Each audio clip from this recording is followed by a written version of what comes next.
Okay. Just a second.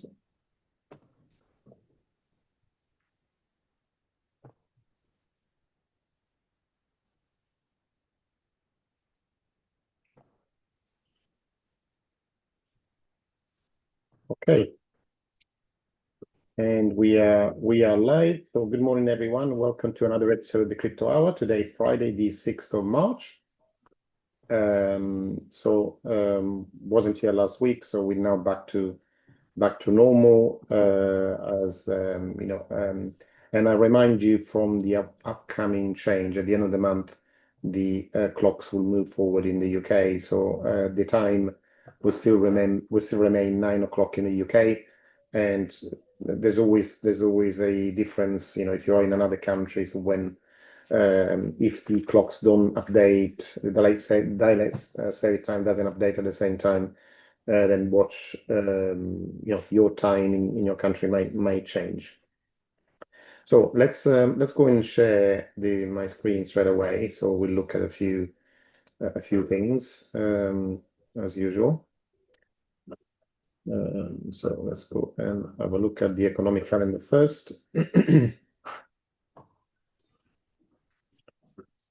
So looking at this week, the beginning of March, obviously we had the no, sorry, this is February. Let's just update.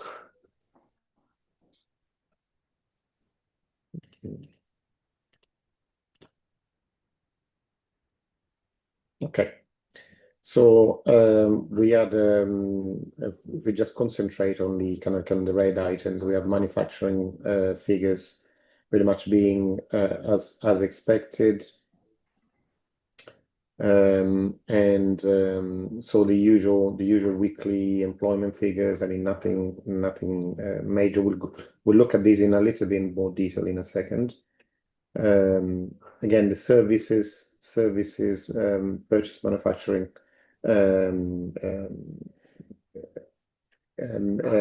index is a little bit higher than expectation, but nothing major. Today we had retail sales and the non-farm payrolls. It's the first Friday of the month. So this is the main announcements of the week, the one that might kind of cause movements in the market, especially if it is different from expectation. So there is an expectation of lower numbers compared to last month, but we'll see what happens in a few hours. Just have a look at the job figures in a little bit more detail. We go on to the week. So that was again yesterday.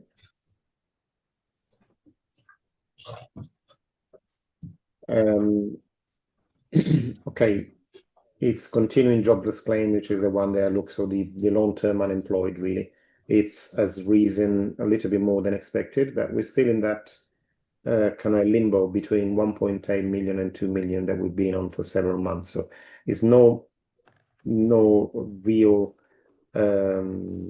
deterioration in the job markets yet. The reason why we look at this every week is because this is one of the markers that the Fed looks at when determining interest rates. So it looks at the job market and inflation. Those are the main two things that they want to control. So they want to keep a buoyant job market while at the same time keeping inflation steady at between 2 and 2.5%. Again, no panic from this number. So that then puts more emphasis on the inflation numbers when those come up. But another number, obviously, for jobs, more important one is what's going to be announced later on about the non-farm payrolls. Okay, so we'll see what that is in about 4 hours. Now, with coming to the crypto world, let's go and have a look. So this is silver. Let's go move on to Bitcoin. into a daily chart. As we can see, it's sort of like a few grassroots are starting to appear. So we had since we spoke last week, when Bitcoin actually was almost, it would look like it might try to establish a new low for the year. Is now found some wind and a little bit of a relief rally that took it to from 63,000 where we went last Saturday to 74,000 on Wednesday. So at the moment we've retraced back to about 70,500. But it is interesting that with a little pattern is starting to emerge, and we'll see in the next few days how this will develop. So we have, a very weak pattern, we must say. At least we have started created a new higher low and higher high. So we'll see what how that develops. But from the point of view of the daily charts, at the very least, to show like an inversion of the current downtrend, we at the very, very least, the first point that we need to get over is 79,000. Before then, there is no talk. We're still in a downtrend. So this is the last significant retracement before creating a new low. This one doesn't count really because we didn't create a new low. So that's the first one. But really the level that we are looking at, to determine kind of like how we then likely to get back and establish a new high would be this one at 97,000. Okay, so I just marked them here in the chart so you can have a look at it. First of all, a 79, and the more important one, the most significant one is it's here at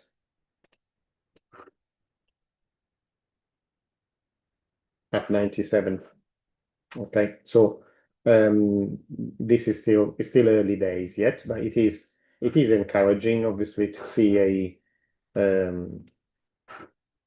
since I say the close of last week, the close of last Friday, which closed at 65,000. We had a 12% gain at one stage, and now we're sitting about 7%, 7% up in a week. So it's let's not let's not look too hard into what is like a relief rally, and we'll have to wait for the next few days and probably a couple of weeks to see if this has got some legs actually to then move higher and test some of these more significant levels, or if it is just a relief rally then and it will go down and test again what we think it might be maybe a bottom for this cycle that will be around the 50,000, probably around the 50,000 level. So at the moment, the big question is: have we already established a bottom? For this down move at 60,000, or are we going to test a little bit lower? Remains to be seen at the moment. Open discussion. Let's see as well a couple of more things. So let's go on to first of all onto crypto, and let's have a look at the aggregators. Okay, so again, this is the total market cap, and it looks pretty much very similar to the Bitcoin chart. But let's have a look at the altcoin chart, which is this one, all the coins outside of the top 10. Okay, all the whatever tens of thousands of coins that exist, outside of the top 10. So at the moment, it's still very, it's still very weak. So it seems to be, having a sideways move for the past month or so, and there is still not even any budding uptrend yet. We still have to move up by another 10 billion to just even start talking about the beginning of an uptrend. At the moment, we got low, we got a high low, but we haven't created a new high. So it's nothing there. It's just like we're just sitting across the bottom. It's good that we're not going any lower, but we still playing around with the levels that we had when they had that huge drop in October, and there hasn't been any serious recovery yet.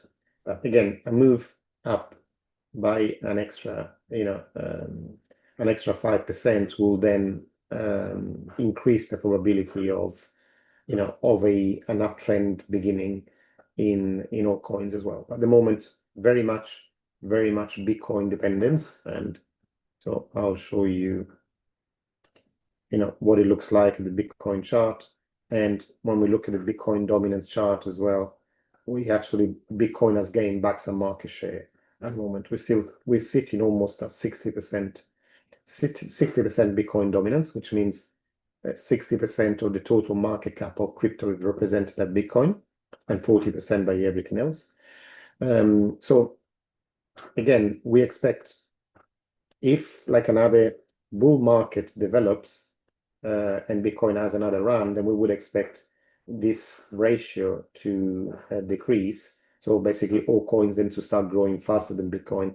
So it's happened a little bit from June of last year, but again, it wasn't sustained. It's pretty much like stopped from September last year until now, and we've still been hovering between 58 and 60% really, since the end of last year. Now, let's go and have a look at a few bits of data. First of all, let's look at the aggregators. So what's happening on the ETFs? So let's go into US dollars. As you can see, there has been like a significant influx in the Bitcoin ETFs, like interrupting a downward trend this week. So we had about 450, about 700, about 1 billion in the first 3 days of the weekend. Minus 200, about 800 million that flowed into Bitcoin. But more significantly as well in Ethereum has been quite a turnaround as well. So over 100 million. Obviously, Ethereum is a smaller pool, but it means that there is Ethereum is the door to the altcoins. Okay, so we look at Bitcoin on one side as a total market share of market cap of crypto, but we look at Ethereum as to represent in a way the altcoins. And then if we have a look at what the interest has been in Solana and XRP, again Solana pretty positive this week. I mean, not a huge number. We're talking about 35, 20, about less than 30 million, but it's still a positive number. And XRP again 13, about 10, 11 million influx. So it is positive as well, apart from seeing the numbers for Bitcoin, which is really an institutional asset, is the only one that's got enough size really to be considered an institutional asset. But it's interesting to see that all the other Ethereum, Solana, and XRP are showing positive numbers as well. So not to be taken for granted that this is now like kind of happy days, but it is a good indication that there is some positive attitude creeping in, and people that are considering prices as they are now as an opportunity to buy rather than panicking and selling. So over this drop, apart from when we look at the whole drop in Bitcoin here from October, we don't see, where is the Bitcoin chart? Sorry, this is the Bitcoin dominance. So when we see that after the big drop that we had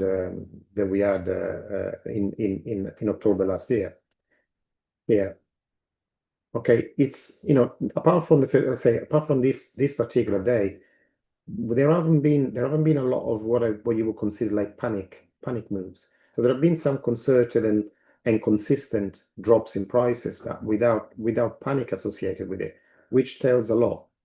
It means that although retail hasn't got on board and started buying actively Bitcoin, but there hasn't been any panic selling either.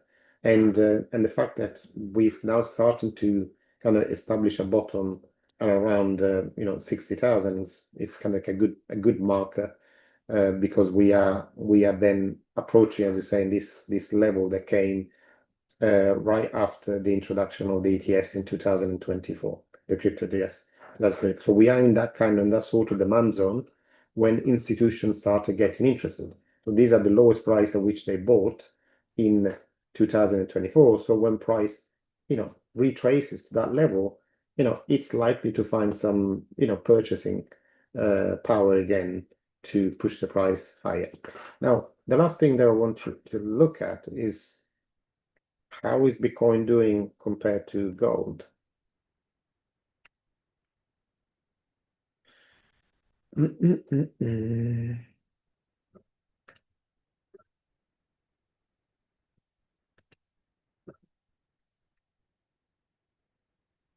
Okay, so as we can see, it's similar to what we saw before.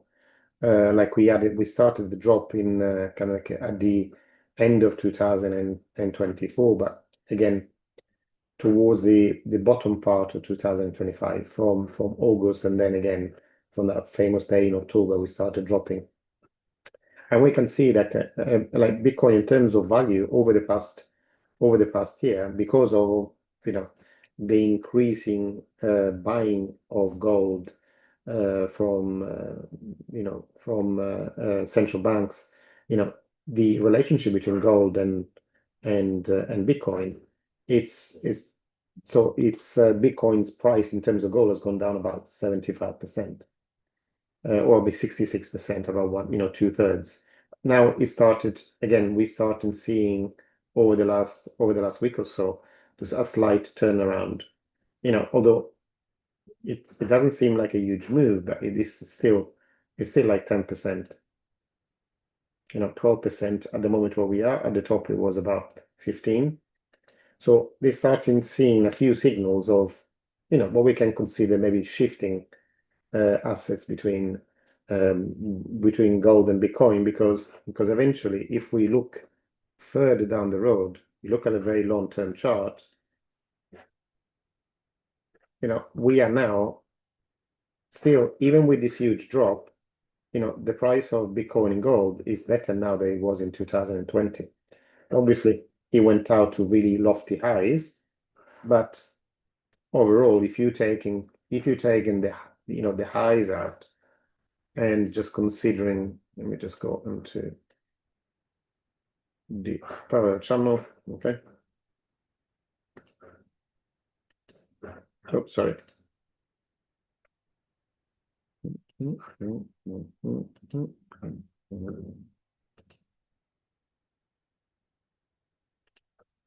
Okay, so if we look at this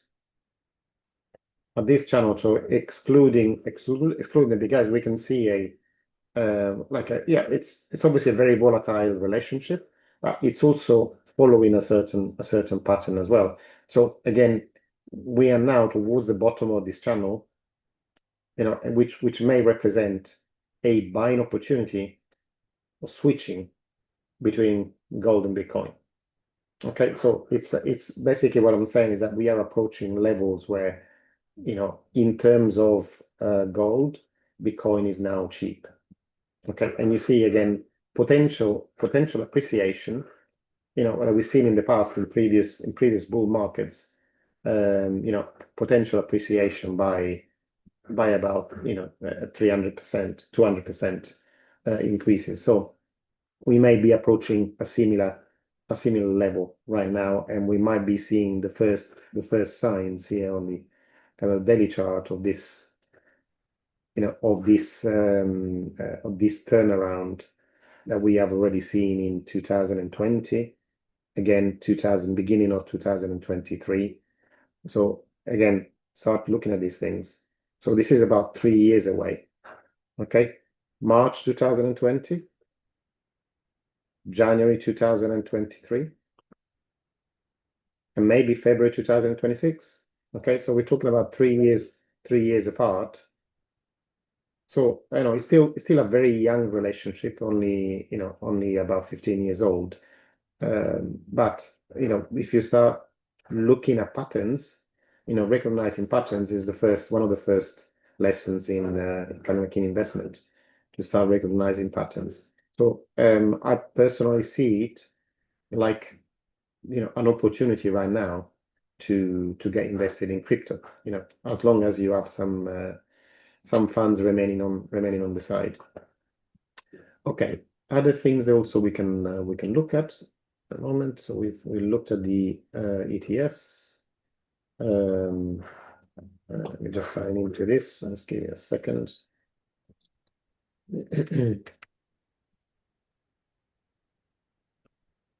So let's. Oops. I think I haven't filled in my password.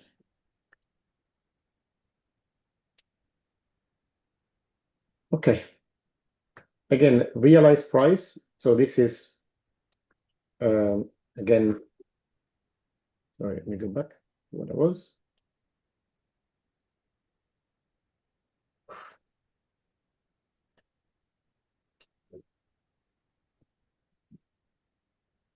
So realized price is the price of which the average price of which all Bitcoins were last moved. Okay. So that price now is sitting at 54.5.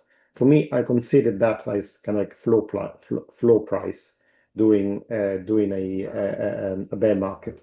And we see when we go back to let me see if I can bring that.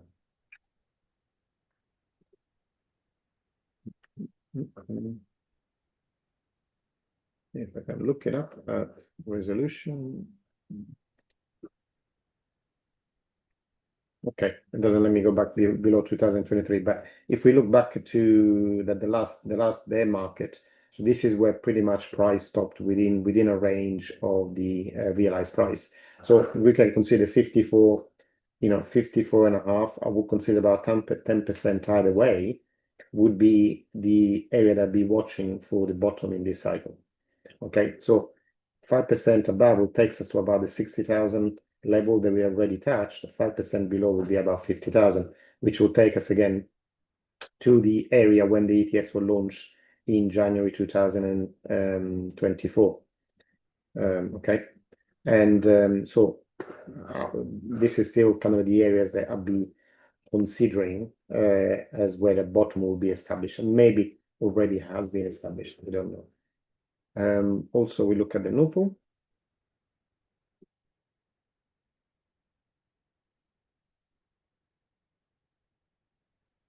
Okay, just a second. Okay, if he actually deigns to appear.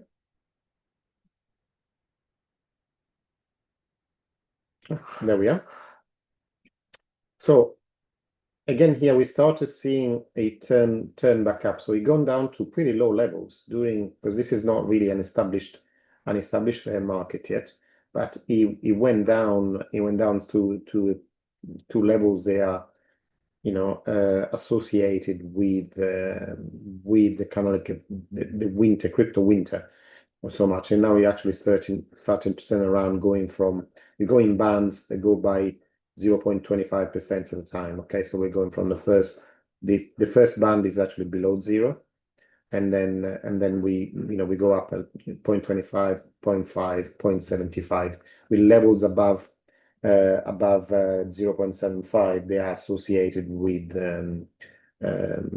greed and like bull market tops in the past. Now we got nowhere near that level this time, so there is still a lot of headway there to go back up and grow before we thinking about reaching the top for the current cycle.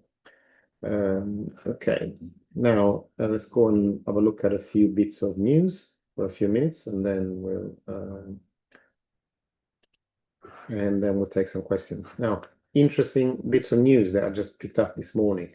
Now, Justin Sun, I mean, you may probably know him as the Tron guy.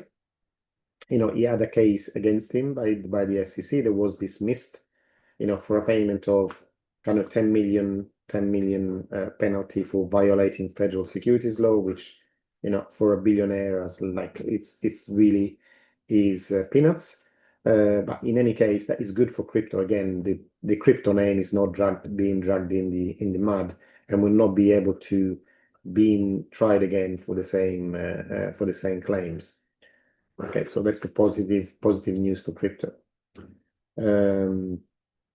Now, other interesting bit. Now, there are quite a few now. The first crypto firms that are seeking a Fed master account. So basically, like becoming pretty much like a bank. At the moment, Kraken became the first crypto firm to actually secure this access, so they can then access funds the same way that a main bank does. And you'll see, Kraken is planning to launch an IPO this year.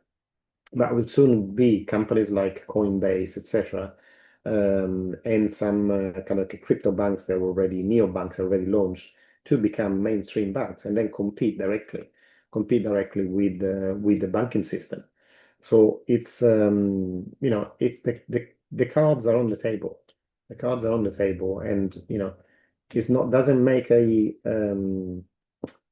good reading for the banking industry. This is why a lot of you experience extreme problems with banks when you tell your banks that you want to move some money into a crypto exchange, or you want to buy some crypto. They are fighting back with tooth and nails because their existence, the real existence, is on the line. Okay, and these are the first few signs. Obviously, we're not talking, about price. What's the price of Bitcoin and where it will be 6 months down the line. But this is blockchain technology becoming mainstream.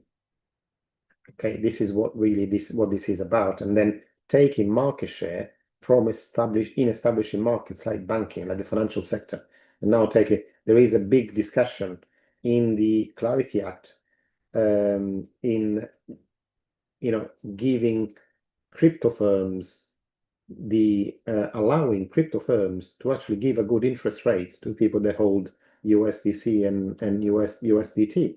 And now banks are fighting against it. Well, they have fractional banking, so they can multiply the funds several times, where USDC or USDT are, fully collateralized by US dollars. So, the banks have a much better situation, but basically what they don't want to do, they don't want to pay 4 or 5% to the holders, people that deposit money with them, because it would ruin all their own business model.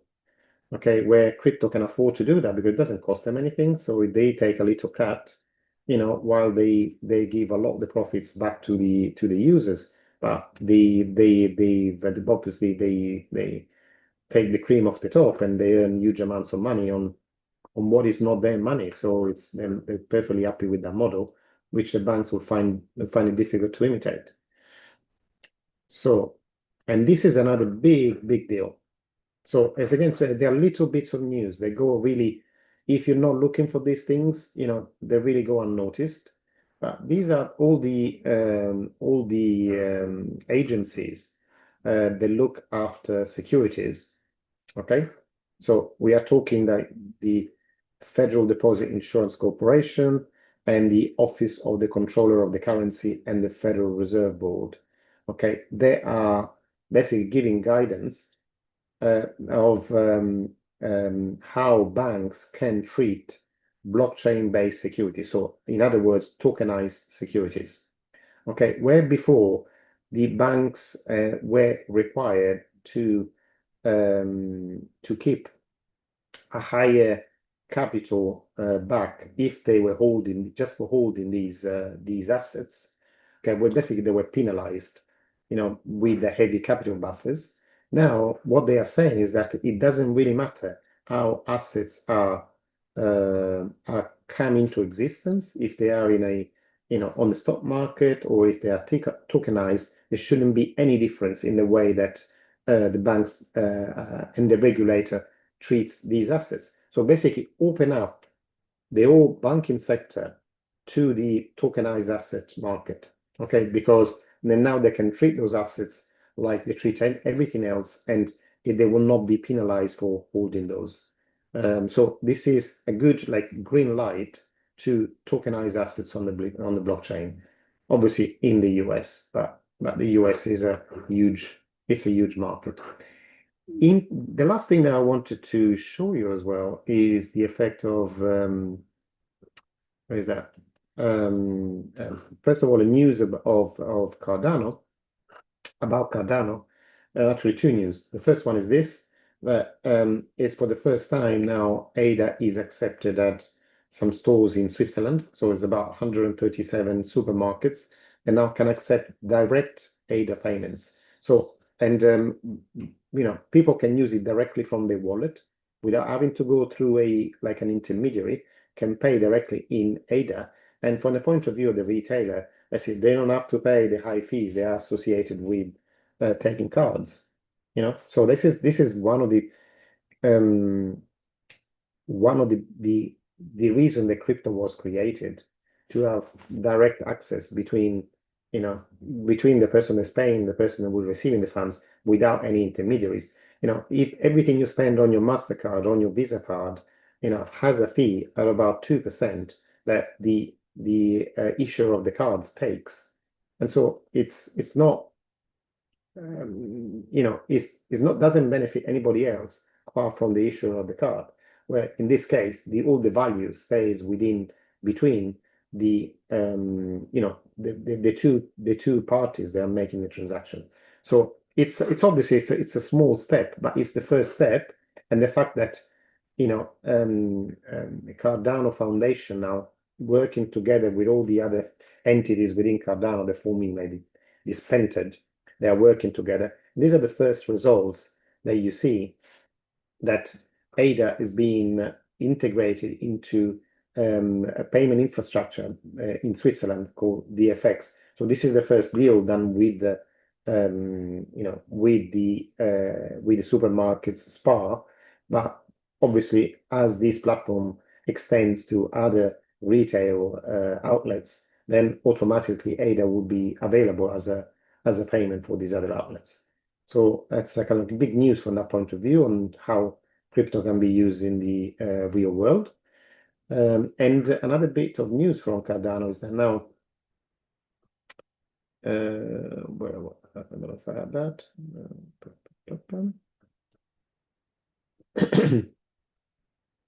No, I don't have the article, but I want to say now USDC can be used in Cardano. USDCX has been launched on Cardano. So when we look at so the total value locked in Cardano is fairly small, like it's only a number 28 in DeFi total value locked. But if we see kind of like an increase over the last 7 days by 8%, it's mainly down to that. So if we click on the Cardano blockchain and we look at the stable coins market cap here, we can see that over the last 7 days, there's been an increase in stable coins on the Cardano ecosystem of more than 40%.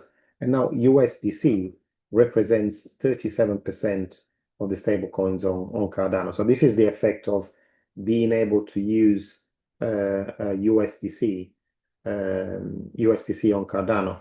How do you do it?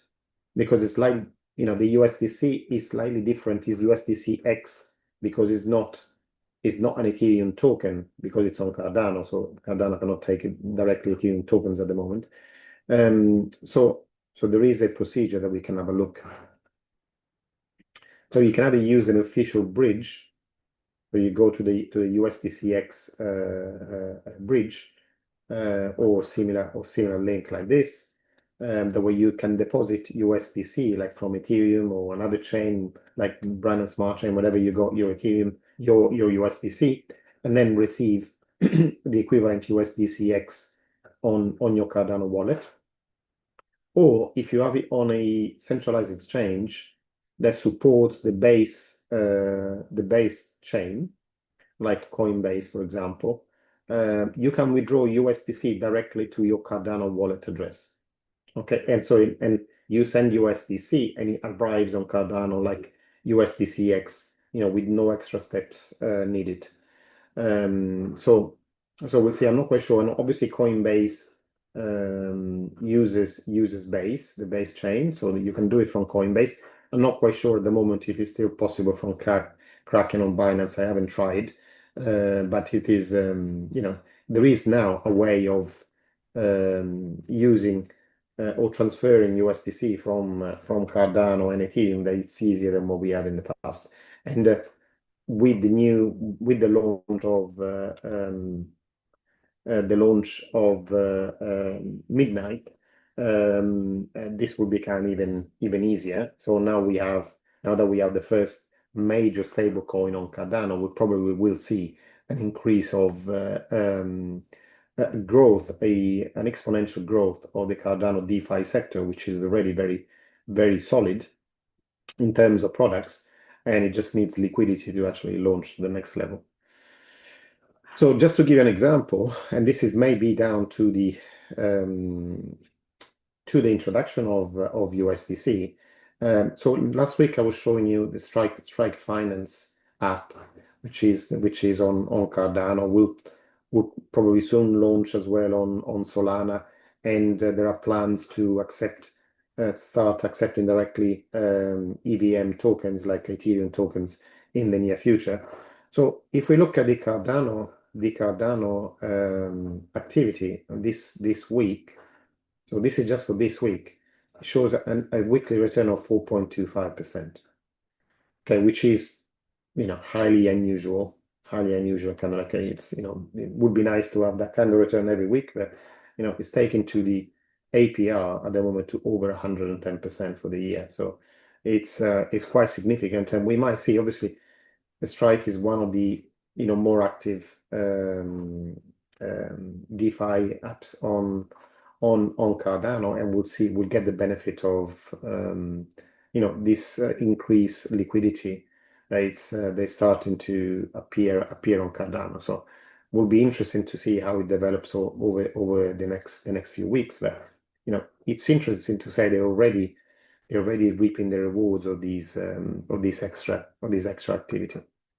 So we'll see watch this space. Let's see what might happen in the near future. But now let me stop sharing, and let's have a chat for a few minutes.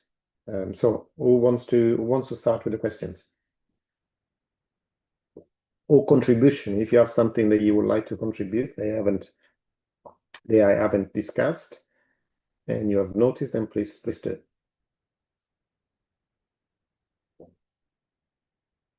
Anybody?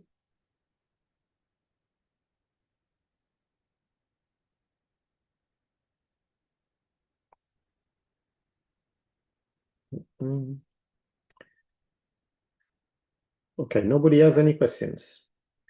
Come on, guys. If you know everything about crypto, then you should be doing this session on me. Because I don't know. So I know like that much about crypto, which is probably kind of that much more than you do. But it's there is so much to find out. So if you're actually interested in crypto at all, you should have questions, because I have questions every day. I try to find out things. Jonathan, I don't know if I think you dropped out for a moment. I don't know if we were talking about kind of showing the first effects of USDC on Cardano, and the kind of the volume that's coming through. I don't know, your connection seems to be a bit unstable, but I don't know if you had something to say about that. We'll be happy to hear your take on it, and what you've seen in terms of flows in your capacity as a stake pool operator. My connection really spotty today, it seems. But I think you're asking about USDC. Yeah, it's very exciting. I think there'll be a slow growth, steady growth of the stuff deposited with man deposited. But it'll just mean that there's more liquidity around for now the exchanges to actually start getting some action going. So Yeah. any of the DeFi opportunities on Cardano will benefit it over the time. And the ones that are here now, the ones that have survived for 4 years on very sparse taking, so they've got their heads screwed on, and I think they'll do well. As a stateful operator, I don't know how much difference it will make directly, but certainly it means that there is positivity around the ecosystem. So there's more people coming in when they see an influx of dollars into the ecosystem. That means people as well. So then there's more around people to buy ADA, stake with ADA, and get that percentage return on their basic crypto holdings. Yeah, well, we're seeing already that USDC represents almost 40% of the stable coins, in just a little over a week. Yeah, that's quite a good flow in. But Cardano's US or stable coin cap was very small anyway, so it's like it's quite easy to make a difference. But definitely, but it's kind of like it's in a way, I know there would be. I think the extra flow would benefit everybody, even other stable coins in Cardano. I think eventually, because the more interested there is in Cardano, then kind of they're saying the high tide floats all boats really. So it's something, a space that I'm looking at carefully, and I don't know if we were discussing before as well. Like this week, it looks like Strike had some incredible results. About 5% in 1 week. I don't know if it is any probably connection to new funds flowing in. It could be related to that, or it could be related just to some liquidations on people that over leverage as usual, trying to earn extra bucks and then losing everything. Yeah. Well, certainly I found looking at Strike, it definitely benefits most when Cardano is moving. So just we've seen 5% up, 5% down in the last few days on Cardano. So that's when Strike makes its money. Then it is probably people losing. Yeah. And one of the things that was interesting to me, kind of like the reason why I got involved myself with Strike, just put some money on there.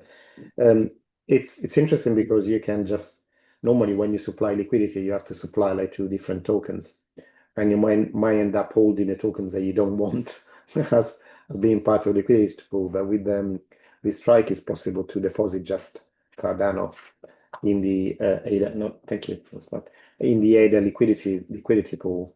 And so for me, in a way, it was like an easy decision because I'm holding ADA long term anyway. So in a way, I'm putting it to work and see if it can produce more ADA. Which is again my kind of long term goal.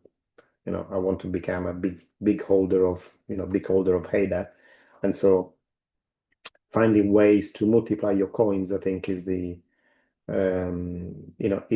it's the long term goal for me as a long term holder of certain coins.